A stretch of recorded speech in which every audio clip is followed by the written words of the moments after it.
Andrew, your mic, is it working? You got to unmute bottom left corner. Can you hear me?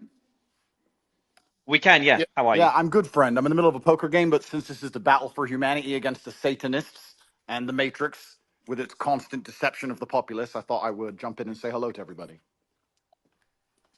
Your thoughts, Hello. Andrew? We had your brother on earlier, Tristan come on earlier. Your thoughts on Alex Jones being back on X? I'd rather hear his thoughts on Elon Musk being the biggest maverick of the last 500 years. I'm not kissing ass here, Elon. You, I mean, you've got big ones, man, on every front. You are literally overturning the entire power structure. I was just going to say this to let Andrew get in, but I just want to say this while you're here. I mean, you are literally changing the entire paradigm, and you've definitely got the system scared, and so everybody needs to support X. Everybody needs to support the sponsors on X. I personally am doing all my Christmas shopping this year with all the great gadgets and stuff that are on X. But I'm going to shut up now. But I would imagine instead of talking about Alex Jones, I'd like to hear Andrew Tate talk about or ask questions to Elon Musk. Yeah, well, Alex is certainly a friend of mine. I've known him for a long time, and I'm extremely happy he's back. I've celebrated that publicly, but Alex nailed it. Elon is taking the biggest risk here. It takes unlimited energy to propagate lies. You have to continually repeat them, and you have to continue to try and falsify information and hide the truth to keep lies afloat. And this simple purchase, you call it simple, the purchase of a simple website has literally cracked the matrix in real time, and it becomes extremely difficult now to run the psyops they were previously running and enslave the populace, which is their primary goal. So Elon is a hero, absolutely. And the risks you are taking, Elon, I don't think many people at home actually understand the gravity of the risks you are taking, because your ability to speak freely is heavily leveraged against your insignificance. You're only allowed to speak if nobody listens to you. And if you get big and people start listening, they're going to come at you hard. And I think I'm not completely versed, but from what I understand, Elon's already suffering the lawfare tactics, which they're going to do. They're going to keep pulling out the hat to try and slow him down or stop his. Andrew, let me interrupt before I forget. I don't give him any attention. The same law firm that came after me with these PR firms. You've just dropped out, I think, Alex. He's just Not dropped sure if out. anyone else can. Yeah, No, I no, think he got a call. No, he got a call. Yeah, go ahead, Alex. there is a three-letter agency running this. Not all of them, but let's just say it starts with a C and it ends with an A. Sorry, go ahead, Andrew. Yeah, absolutely. And there's liberal NGOs which will sponsor agents of the Matrix. They'll sponsor females to end up in a house party and then lie to try and then put you in a Romanian jail cell and get you sitting with the cockroaches in a dungeon. And it's a very scary world where you get to a point where you're only trying to tell the truth, and they're going to punish you for that using endless lawfare. And this battle has only just begun.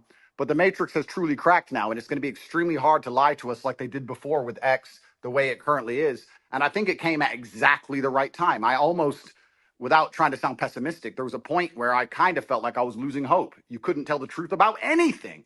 Everything was a lie.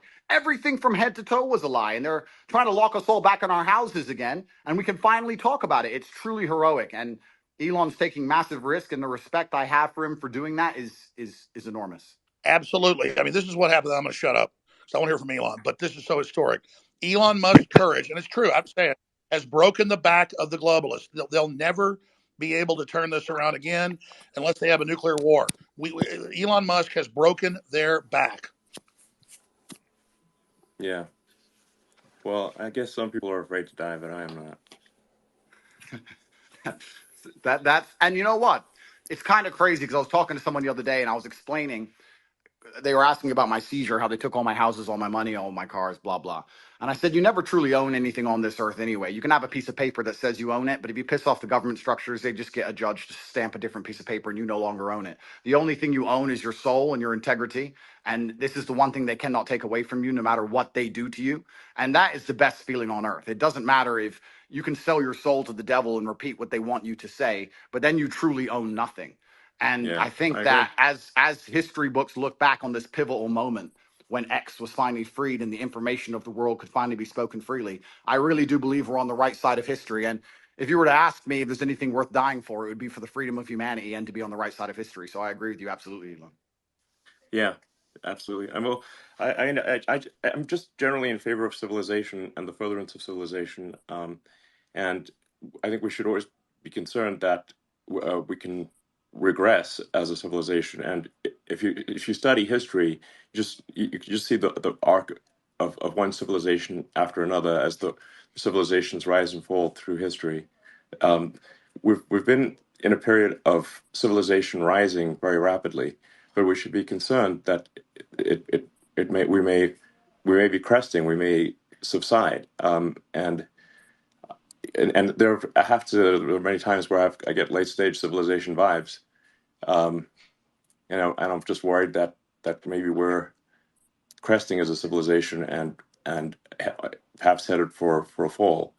Well, So yeah, Well, I agree with you because I truly believe, and a lot of people have ever said this before me, this is not an original idea, but I think as AI and machines and tech increases, a lot of people are going to be deemed useless by the overlords. And then you have to sit and decide what are they going to do with all these people who have hopes and dreams and they want healthcare and they want a garden and they want a house to live in and they don't want to be treated like cattle. They're going to become extremely inconvenient. So I don't think many people at home understand that this war cannot be avoided. I've had a lot of people who understand why they threw me in jail in Romania and understood I've done nothing wrong.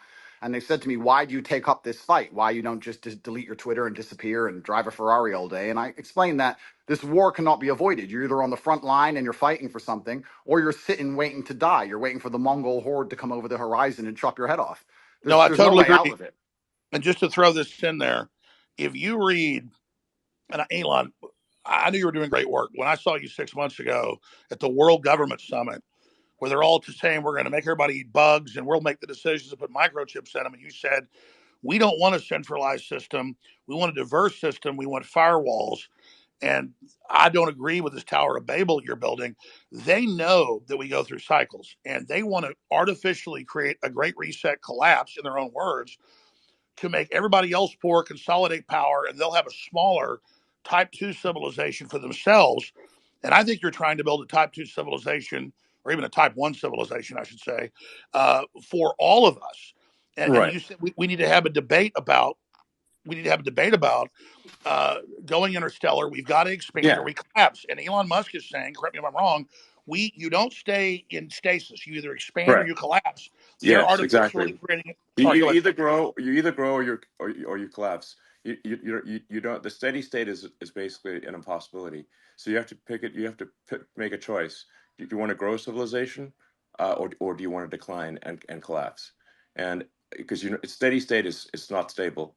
So, and I say we grow, and I say we expand, and we have more humans, and we become a multi-planet species and a spacefaring civilization, and ultimately be out there among the stars. And I think that is the exciting, inspiring thing for the future. Not a declining human civilization that dwindles to nothingness and where humanity dies with a whimper. And that's the bottom line. I think it is the battle of people who believe in humans and humanity and want it to expand against people who are so selfishly going through the earth and so selfishly orientated that they don't care about expanding civilization. They just want to control the humans that are currently here. And And it's Andrew, I a totally it's a agree with you. hubris and And an Elon, arrogance. I totally agree. Let me throw this caveat on it because I've read the writings of Bill Gates and Klaus Schwab and the Club of Rome. They know we could easily expand. There's plenty of room, There hundreds of is. billions of known galaxies.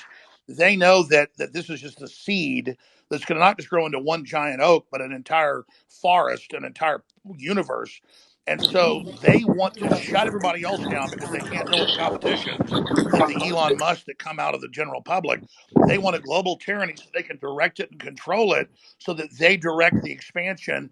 And we can't let that happen because they literally talk about in Agenda 21, the official UN plan, a 90% world population reduction. So we need to go with the Elon Musk plan. And that's why I tell people that get upset, they go, Elon Musk is involved in every advancing technology. The globalists are pushing that too. Well, technology is like a gun. It's whose hand it's in. And so we need the gun in the people's hands, the gun of expansion, instead of in the globalist hands. And so just because Elon Musk is on the cutting edge of every technology, don't fear the technology like some troglodyte. Fear us not being in control of it. And Elon is saying we need to be an expansionary human explosion of competition and freedom, not some new dark age with a tiny breakaway civilization that's only working for itself. Sorry, I'm ranting.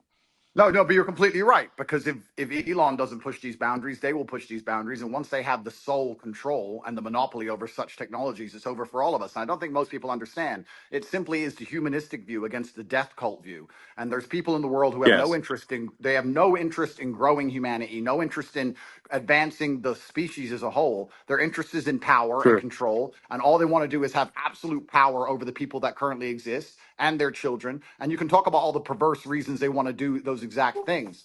But it's truly scary. And all the people at home who don't really understand the gravity of this fight, they seem to think it's right wing, left wing, ha ha ha. It's Yes, a big exactly. joke. That And they're thinking about it the wrong way.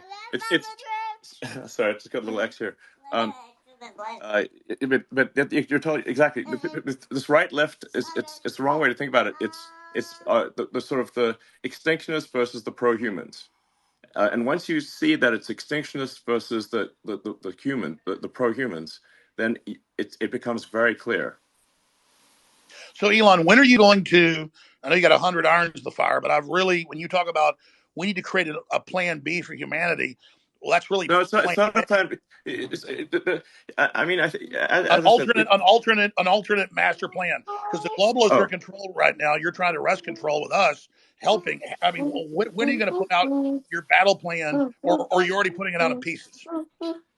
no, what I'm saying is that actually, I think we should expand humanity. Like basically, we should have basically more kids. Population should increase, uh, and and we should become a multi-planet species and make life multiplanetary.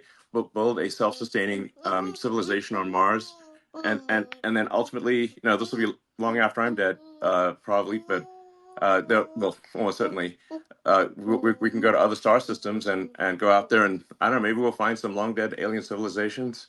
Um, and I don't think we want to be one of those lame one planet civilizations that never got beyond, its home planet. Um, I mean, we gotta, what are the aliens going to think of that? It's like we got to make a good showing. Team Human, well, let's yeah, go. and that would absolutely that would be LFG. certainly disappointing.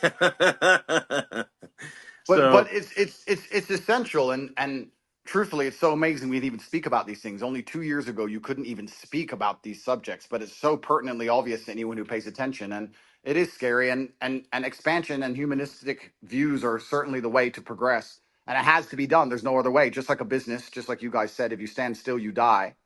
And it takes a few brave people to break the matrix. You have to break the dam, and I think bravery is so important because it puts a crack in the dam, and it shows that if there's people out there brave enough to risk getting canceled, risk lawsuits, risk lawfare, then it's going to inspire bravery amongst the rest of the populace, and it becomes extremely hard to lie to brave people.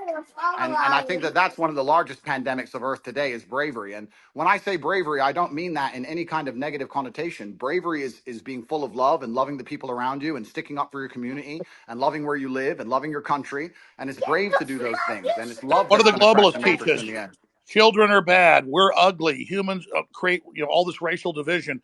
They want us to hate each other, so we just yeah. give up, roll over, so the globalists can have the future. I would just Yeah, and like to I think say the here, globalists are short-sighted too, because the thing is that you can't really separate yourself from civilization. So I think those who are sort of advocating, like it's really, I think it's just logical to be pro-civilization. You don't actually necessarily have to be altruistic. You just have to think long-term and say, obviously, you cannot exist in any good way without civilization. I mean, just watch one episode of Naked and Afraid, and see how much you want to go live in a forest by yourself. well, It's we're in it's a very it's not fun. we're in a super pivotal moment now. And the reason we're in a pivotal moment is because the machines cannot do the policing as of yet. My brother and I often True. talk about how bad COVID would have been if they had Terminator machines. You didn't have your mask on. You couldn't even appeal to the empathy of the person who knew how insane it all was. As soon as the Yeah. machines control the policing, it's absolutely over. And we're not that far away. So we're in a very pivotal period now where the bravery that's required to resist the globalist oppression has to happen now. Soon the I technology absolutely, will exist and I it's absolutely over for agree. everybody. We are Jason, we are at please. a critical crossroads right now in the entire future of the human destiny, and I called it Plan B, but I mean, Elon, what do you call it? Just an alternate plan for humanity? Because we could have a debate because the Black Rocks and the globalists are right now in control. If they were 100% control, you and others have helped wrest it to maybe they're in 80% control. They're losing control very quickly as people discover what they're doing. But what would you call the debate and discussion about a pro-human future? Just team humanity? Yeah, Team Humanity, absolutely. That sounds good. But I think like something that is really important is like you just literally have to have kids, or there's no next generation. Alex, do you have kids? Yes, I do. I'm not as prolific as you, but I wish I was. They're the best thing in my life. I have 4. Okay, great. And Andrew? I do have a few. I won't let you down, Elon. I'm coming. I'm Okay, coming to good. take over your title. I'm coming to take over. I'm doing my best. You know, I got to Okay. use my good looks for something. Well, I So think we need so to. I, I I hear. think we ought to encourage people to have kids And and this just is the bottom line argument. This is what is so important. We just talked about how the globalists are ultimately selfish and only care Well, about look at their own power and most of the control. globalists don't have children, and Yeah, Of yeah, course, but because they're here, selfish. here's the when you thing. have You a guys, child. you guys are all attacking the globalists, but if you ask a globalist, like I have friends who I would consider globalists, you ask them, their ideologies are aligned that they believe that somebody living across the world is just as valuable as somebody who lives in America. And I know, there's They've already arguments. enslaved the third world, and they're No, using them as. but that's not how everybody who you would categorize as No, you're a right. There's a lot of globalist useful thinks. No, idiot globalists, but that's the not. globalists at the top are depopulationists. That's their Oh, so religion. so so maybe if you want to look at the top, you can say globalists at the top. Some of them might have that view, but if you just talk to an ordinary person who views themselves as a globalist, they're not saying, "Oh, I'm evil." They're not an evil person. They just have this belief that human being around the globe is equal. That's I would all call they're that looking an at. So internationalist. That's an internationalist. A globalist wants one world government run by corporations. yeah, well, I mean, I think you can label them differently, but I think if you talk to somebody who's Well, a Henry globalist, they're gonna. Kissinger was a globalist. Zbigniew Brzezinski was a globalist. I'm not trying to be mean to you, but their number one rule is the Earth is too small. We can't expand. We've got to bean count and put everybody on rations. We've got to social engineer and end the normal human program because humans are failed. And they want to turn us into factory farm humans. Those Well, that are allowed to survive. Yeah, I think well, they're. I'll let me. answer the well, question. I'll answer the question sorry quickly. guys, if we can just say like some of these titles are a little confusing. If say someone's an internationalist or a globalist, I think where what can achieve some disambiguation here is to say like does someone have as an axiomatic belief that there are too many people on the earth, or do they not? Do they believe that the Earth can sustain the current population, or do they think it cannot? Now, the reality is, Earth can actually handle a human population probably 10 times larger than the current Yes. population. Earth is actually very sparsely populated by humans. We only see density because if we're a dense urban environment like New York or Boston, London or something like that. But if like here would be like a good test. If you took a plane from LA to New York and you try to drop a bowling ball and hit somebody, your chances of success are basically zero. You'd have to drop 10,000 bowling balls, maybe. Yes, you just and I'll tell you sort of something that may scare people a little bit is that there are thousands of objects falling onto Earth from space all the time. But how often do you hear about someone actually getting hit by That's falling right. by meteorites? It's I think Absolutely. very there's one known case of a woman in her house getting hit by one. Elon, I yes. want I want to just respond to Ed actually for a second because again, when it comes, I think it's good to get a good counter view here. I think that there's two different things going on, Ed. And I know what you're trying to say, but there's a separate point about your obligations, right? So you can, and I believe everything has been said about the importance of expansionism for humanity being pro civilization and expansion pro human race to win. That's like a separate axis though from saying where are your obligations where you are, right? So we talked about procreation and family, then we talked about the nation. Well, look, I have 2 kids. As a father, my moral obligation, I believe, is first and foremost to my family. And then, let's say, as a president, my moral obligation is to the citizens of the nation that I lead. And then you can worry about hunger in the Congo or whatever else needs to happen in the Darfur or in other places. And so I don't think that you're saying necessarily that life. Charity begins at home. Charity Exactly. begins And at that's home. not saying that life abroad is any less valuable inherently. And so when you say like the globalist view is that all it's saying is that all life is equal wherever it is on Earth, it's not like I think the view, an alternative view is countering that. There's also just a separate place in terms of where you're situated. Where's your obligation, right? Is as a father, it's to your family. As a president, it's to your country. And just because you believe that's the hierarchy of your obligations means somebody else is the leader of one of those other countries. And that's an obligation that they have too. But that's like a different Well, the discussion. neoliberals, Yep. Vivek, the neoliberals in their own PR, they're the ones doing the worst things on the earth. They just say, "Oh, we want global government because we want to give Africa's representation." Then they lock them down for 3 years and starve 30 million of them to death, and then organize them to flood us as a political underclass. This is cold-blooded Henry Kissinger State Department Memorandum 200. I mean, they've Yeah, got this thing. Yeah, it's not black and I think white there's two though, different right? So like, but conversations. what yeah. is black and Wait, what but is can we what just? is I'm sorry. what is Go, black? go Can ahead, we? Andrew. Go ahead, Andrew, and then we'll go to Dave. Andrew. Okay. What I do believe is black and white is simply, if you read a history book, you'll see the worst things that humanity have ever done have been done with good intentions. That's what's so bad about evil acts, is that people Road to think they're hell. doing the right thing. And that's the most dangerous thing about it. And this idea that they look at all human life as sacred and all the same, I actually disagree. I think the reason they will prioritize people in a third world country, for example, you'll say it's because they see us as equal. I think it's because they see us now as spoilt and annoying. They don't like that we need pensions and living space and healthcare. They simply want slaves and a robot class, and they'll do anything it takes to get it, and they'll get it from anywhere they can. And when someone comes along and says, "Well, my intentions are good," I'm not interested in that, because you can name any Holocaust or any atrocity in history. The people didn't think they were the bad guys. They often thought they were the good guys. And I guess the easy way to look at life is you want to be having as many children as possible. You want to pray other people do the same, and you want those people to enjoy freedom. And anyone who's coming along restricting speech, restricting access to certain things, restricting movement, restricting, all they're doing is trying to restrict so they can control. And nobody in a history book ever who did that either was the good guy. I think it's very clear to see who's on the right side of history and who isn't. And I advocate freedom for everybody. If I disagreed with absolutely everything Alex said, I'd still be glad he's back on X. And these people can't even handle a different opinion. Do you think they're going to allow the people who have a different opinion to them to share water or share food or share anything else once they have And the absolute reason they don't control? want another opinion is they want to misrepresent what Elon Musk or Andrew Tate or Vivek Ramaswamy or any of. I'm telling you, they want us silenced so they can lie about what we said. Yeah. And I have a I quick, agree with you. I have Like a, I I have a Hold quick, think on.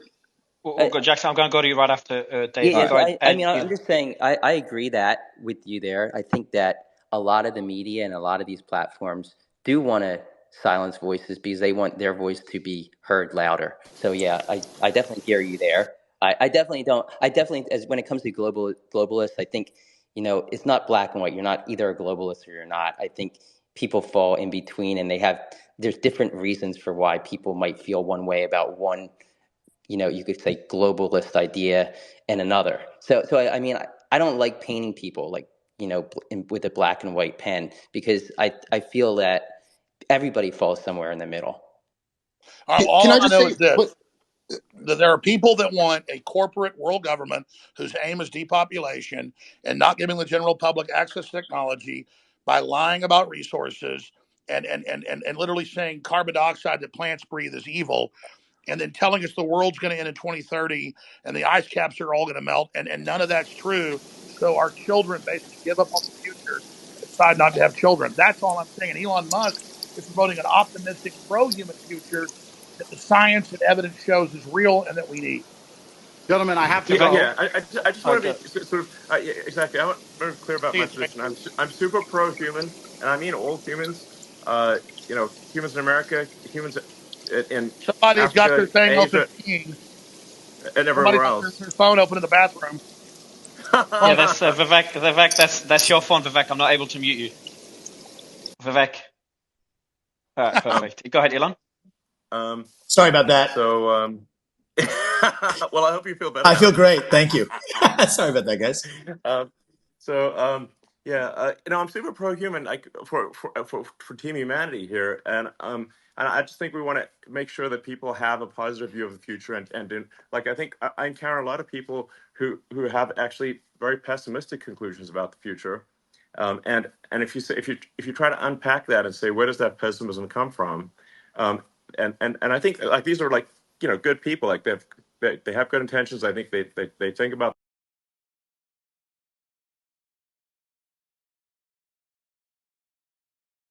things often come from is believing that there are too many humans on the planet. This is false. Earth can easily sustain far more than the current population. Um, and but they've been told this thing and they've believed it, and it is false. I'm Now going to sign I'm out, very I'm gentlemen. very pro environment. Bye, Obviously, I Andrew. think I might have done more about more. I'm certainly I might have done more for sustainable energy than maybe any single human. So I would consider myself an environmentalist, but I also believe in physics and reality and not sort of being alarmist about things. Well, something you said was really smart, and because I've seen the equations. I'm not a mathematician or rocket scientist like you, but we need the fossil fuels to get to the new technologies and that is transfer true. over. You can't cut Yes. them all off and then not have it. They're blowing up the bridge that gets them there. Yes. Gentlemen, Andrew, what I would like to say, go ahead. my final point, I would like to say, I often get asked by people who follow me, they say, who do you think who controls the world? Who do you think the Matrix is? And I use the Matrix as a very simple way to explain that they purport a false version of reality that everyone buys into to keep your mind occupied so they can extract your body heat from you for the soulless machines, which are essentially the globalists we're talking about. And I try and say that I still believe that we run the world. There's a lot more of us than them. We still control the world. It's just down to what we will accept and what will allow them to do to us. And that's why bravery is so essential and so important. And I know I can come across as brash with my No, message, but no, you're not. You need to when I'm stop telling giving up our power. 16-year-olds to go and get rich and buy a fast car and train hard and go to the gym, etc., because these young men are far less likely to blindly comply. And it's extremely important that they don't psyop the next generation of young masculine youth. And And that's why we the still, system was scared of you, Andrew, because you were doing an extreme version of it to shock them out of it, to show them how to have a destiny, how to have desire, how to want to be into the future. And then that's well, the same thing in a different way that Elon's doing. you're right. We still control the world, and it's down to what we will accept. And it's going to take bravery and love. You need to love the people around you, and love the human race, and love the place you're from. And I just want to wrap up by saying that I would never kill myself. And if they put me back in that dungeon to starve, I hope you will all do your very best to get me out because I'm in a very We will, precarious Andrew. legal Love you. situation.